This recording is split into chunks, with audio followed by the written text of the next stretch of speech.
Assalamualaikum warahmatullahi wabarakatuh. Kembali lagi bersama saya, Rahmat Ariwibowo dari Departemen Fisiologi FKKMK Universitas Gadjah Mada. Kali ini kita akan membahas mengenai pentingnya kebugaran tubuh. Sebelum kita berdiskusi, saya ingin bertanya terlebih dahulu kepada teman-teman. Bagi teman-teman yang masih kuliah atau masih sekolah, apakah teman-teman pernah merasa sudah sangat lelah ketika pulang dari sekolah atau pulang dari kuliah? Bagi teman-teman yang sudah bekerja, apakah teman-teman pernah merasa sudah sangat lelah setelah selesai pulang kerja atau pulang dari kantor? Jika teman-teman pernah merasa seperti itu, teman-teman merasa sudah sangat lelah setelah selesai mengerjakan aktivitas sehari-hari, nah, maka teman-teman bisa dikatakan tidak bugar. Apa sih sebenarnya kebugaran itu?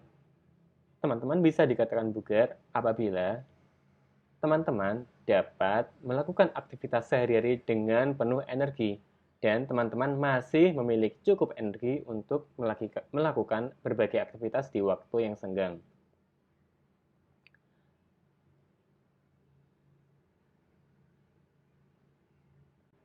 Lalu, apakah kebugaran yang baik hanya bermanfaat untuk melakukan aktivitas sehari-hari dan melakukan aktivitas di waktu senggang? Tentu tidak. Kebugaran yang baik sangat bermanfaat dalam pencegahan beberapa penyakit. Oke, sebelum kita bahas bagaimana peran kebugaran yang baik dalam menjaga atau mencegah beberapa penyakit, coba kita renungkan dalam gambar ini. Dalam gambar ini, kita bisa melihat adanya kejadian beberapa orang yang jatuh tenggelam dan ada tenaga kesehatan yang menolong orang yang sudah terlanjur tenggelam tadi. Nah, sekarang kita coba renungkan, apakah ada usaha untuk mencegah orang-orang yang tenggelam tadi? Dalam gambar ini terlihat sangat sedikit atau bahkan tidak ada usaha untuk mencegah orang yang tenggelam tadi.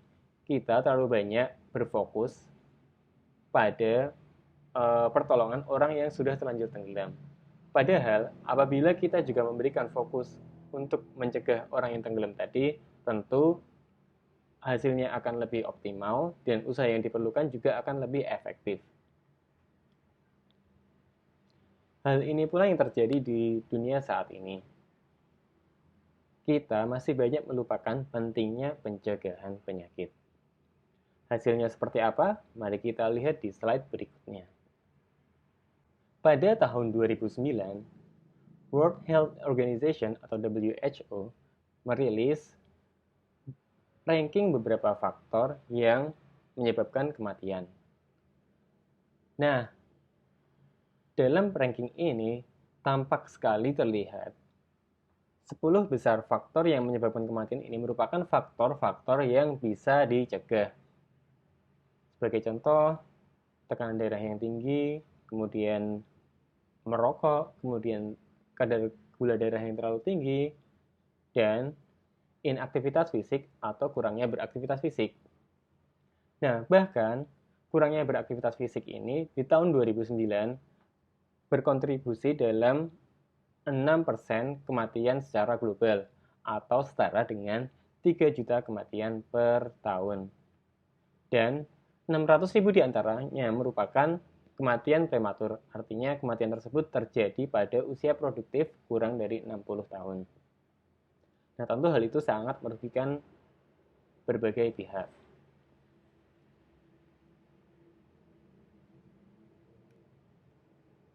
Kurangnya beraktivitas fisik yang erat kaitannya dengan kurangnya kebugaran tadi, ternyata trennya justru semakin memburuk. Misalnya kita lihat sebuah publikasi pada tahun 2012, ternyata pada publikasi tersebut para ilmuwan telah melihat bahwa kematian yang diakibatkan oleh kurangnya beraktivitas fisik sudah menggeser kematian yang diakibatkan atau terkait oleh rokok. Nah, oleh karena itu, saat ini banyaklah jargon bermunculan seperti sitting is the new smoking. Nah, pada tahun 2018, tim dari WHO merilis sebuah publikasi yang mengatakan bahwa apabila kita tidak melakukan usaha yang lebih dan usaha yang lebih signifikan, maka target penurunan kurangnya aktivitas fisik pada tahun 2025 tidak akan tercapai.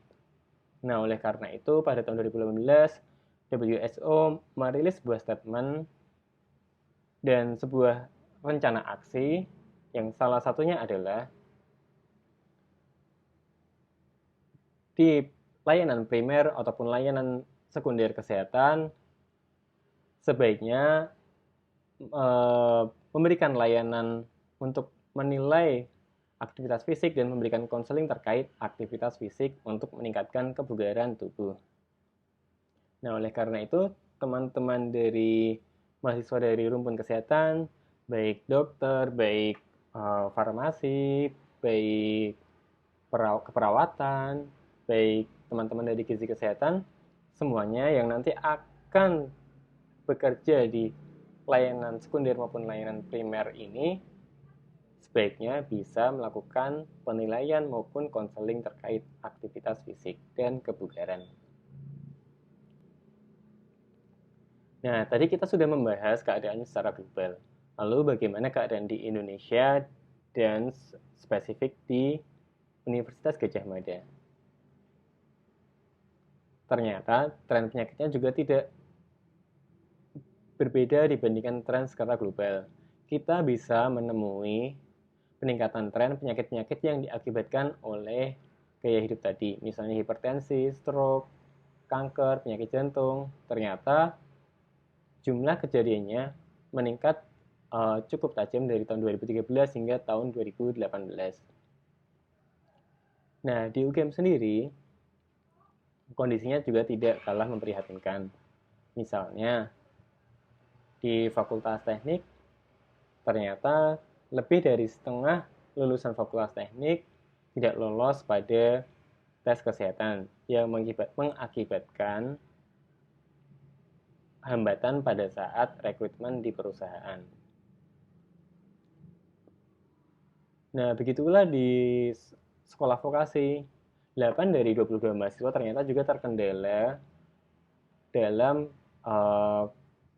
tes kesehatan saat akan melakukan internship di suatu perusahaan.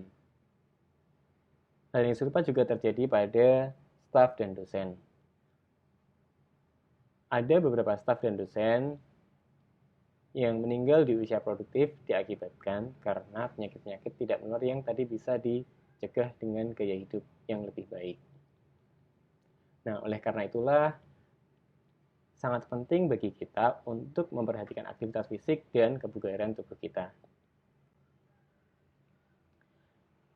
Nah, hal inilah yang mungkin sangat menarik bagi teman-teman mahasiswa dan pelajar. Ternyata di luar manfaat untuk pencegahan penyakit-penyakit tidak menular tadi, ternyata aktivitas fisik yang teratur dan peningkatan kebugaran dapat bermanfaat yang pertama untuk performa akademik. Jadi apabila teman-teman beraktivitas fisik secara rutin dan memiliki kebugaran yang baik, hal tersebut ternyata akan meningkatkan performa akademik teman-teman. Dan yang kedua, ternyata kebugaran yang baik juga berkorelasi dengan kesehatan mental.